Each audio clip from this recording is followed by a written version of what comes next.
नमस्कार. आज आपण लक्ष्मीच्या पावलांनी मालिकेतील कला हिच्याबद्दल आज संपूर्णपणे माहिती जाणून घेणार आहोत. तिचं खरं नाव आहे ईशा केसकर.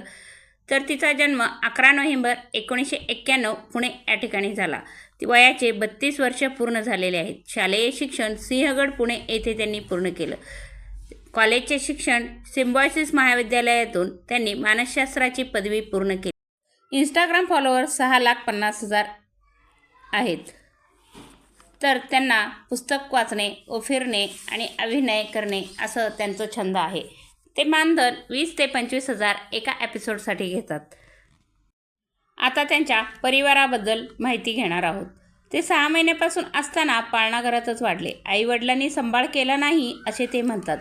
त्यांच्या आईचं नाव आहे मेधा केसकर. ते एक वर्किंग वुमन असून त्यांनी आर्थिक जबाबदारी सांभाळली आणि घर हे वडिलांनी सांभाळली. वडिलांचं नाव आहे चैतन्य केसकर. सध्या ती ऋषी सक्सेनाला डेट करत आहे. तर आता पुढे आपण तिच्या करिअरबद्दल जाणून घेणार आहोत. कॉलेजमध्ये असतानाच त्यांनी पुरुषोत्तम करंडक व सवयी नाटक केले. त्याच्यातून त्यांना नंतर जय मल्हार 2014 साली मालिका मिळाली.